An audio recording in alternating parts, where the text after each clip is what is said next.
Welcome back in, investors. This is going to be a pretty interesting video as I've been tasked with a duty and I'm taking on the responsibility of actually beating money managers here. Somebody in my family is recently giving me the task of handing me a large sum of money to essentially work together to beat what the money managers are charging and what their index is going to be. So I'm getting the perspective on that, going through that and seeing what they are allocating towards and making sure we're not overlaying it. So this is going to be an interesting task for me. And going forward, I'm actually thinking about taking videos down with my face in it. I just don't know if I want to have my face anymore in any of these videos. But anyway, let's get to the video of today. I really want to talk through the opportunities in the market, and I'm starting to make a watch list here that I'm going to share with everybody. Now, when I take a look at sector rotation and where we could be, I definitely think we are still in late cycle. Multiple reasons why we're talking about late cycle. We've watched technology, we've watched services, we've watched all these industries really outperform, with commodities really leading the way here when we're starting to see the bid under some commodities. Consumer staples and defensives have been pretty substantial laggers here. Then we take it over to sector rotation side.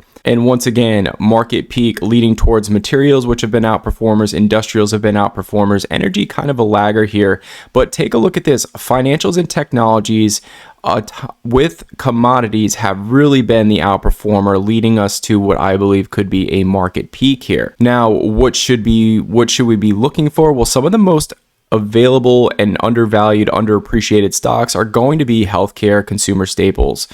And so let's dive into some of the areas that I'm actually finding pretty interesting here. One of my highest conviction plays is coming down to Elevance here. Elevance is one that I did a video on. I'll leave it above if you want to watch it, but it is pretty much sitting in my buy target here. This is a company that has been beaten up substantially, down 45% over the last year. This was over a $500 stock. And now it's pretty interesting because when we look at the average price targets, most people have this sitting around a $400 stock. And it's also now paying a pretty nice dividend of 2.37%, which has been consistently growing. Now, this is a company that has been consistently growing its earnings, dealing with some margin pressure just like everybody else in the healthcare industry, but still projected to have pretty strong revenue growth and earnings growth going forward. I believe this has been advised down to $31 a share for 2025.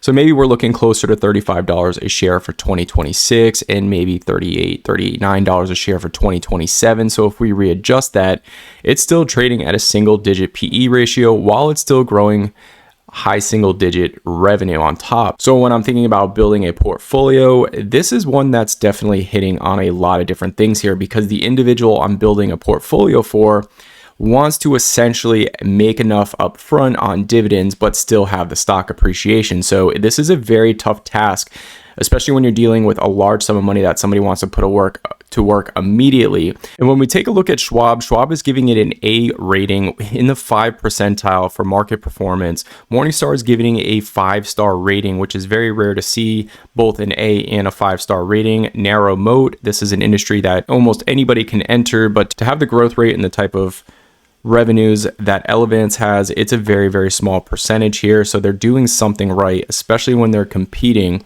with some large names but are outgrowing those names. And then we have hold ratings from CFR and Argus. So we have my price target up here at 284. Anything below 284, I think, becomes pretty interesting here. We get an A rating from Schwab. So this definitely becomes a pretty compelling story when we line up my thesis with what Morningstar and Schwab have to say and the actual valuation where it's standing. When we look at the dividend free cash flow payout, sitting at under 25% seems pretty healthy here, getting a C+ grade. This is 13 years of consecutively paying that dividend and 13 years of consecutively raising that dividend. We can see here, in 5 years ago, it was paying 95 cents. We fast forward to today, and that dividend has nearly doubled. So this could be a multi-compounder here. Multi-compounder meaning that I believe it's 30-40% undervalued, plus you have a dividend compounder internally, which could add some nice returns to the top line. So Elevance is becoming probably my most compelling stock at this point in time in a market that I think is pretty overvalued here. You guys can see some of the older names I had down here. Now, Elevance, LMT, and Verizon are the three that we're kind of diving into today, but take a look at this. UPS we had at $90, now is up. Dutch Bros we had at $24. or $26. I actually think I had it at 24. That has been a double over the last year. Pinterest has been up nicely. Smuckers has kind of been dead money, but you've collected a nice yield, so you've probably been up a little bit. Celsius has been nice. So we take a look at the rating for Lockheed Martin, and right now Schwab's giving it a C rating. I definitely think if it got to that 360 to 380 range, we would be seeing it closer to a B or possibly even an A rating at that point in time. Morningstar is giving it a 4-star rating with a wide moat, and other industries are giving it a buy rating here. I definitely think I would like to see this fall a little bit more. I'd like to see a flush out in the stock, people really getting sick of it. It, to me, ran up pretty high and now is coming down. And with a lot of the tech stocks becoming very, very overextended, and that's where most of the money flow is, I definitely think we could see a washout in something like Lockheed Martin where we see extreme sell-offs in it because it's just not getting the news. So I definitely think like anything under 380, so let's just call it 375 as an ideal stock price, becomes pretty interesting for this company as well. And for here, I'm actually going to put in the dividend yield because for this individual that I'm working on, the dividend yield is somewhat important here. Actually, Elevance was a 5-star rating, not a 4-star rating. So we'll give that a 5-star rating. We get a C rating for Lockheed Martin with 4 stars. And like I said, this is just on the list because I do think there could be some more downside risk. And if it starts settling in between 360, maybe 375, anything below that 380, I definitely think becomes interesting. I think it moves up on the rating grades for both Morningstar and Schwab, building safety here for a company like Lockheed Martin. Puts it closer to 12, maybe 13 times forward earnings, but a nice 3.13% dividend yield here. And if we think yields are coming down, there is going to be a rotation in these type of names, in my opinion. Not only are we looking at a rotation from a macro perspective, but I also think we're looking at a rotation to more dividend type funds once we see the 2-year come down below 3.5. It becomes a little bit more compelling to own a 3% dividend stock that has proven it to grow, that has earnings growth possibly, and that is de-risked, trading at a low multiple, rather than owning a treasury that's just going to possibly keep up with inflation if you're lucky. Their projected single-digit growth with high single-digit EPS growth. Now I know things are kind of jacked up for Lockheed Martin right now, but I would let this settle out until we get some clarity here. But this is definitely one that is becoming very, very interesting.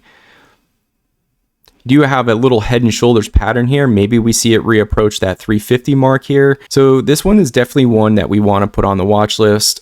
I'm not saying this is a buy. I'm not as convicted as I am in Elevance, but I definitely think this is one we want to watch.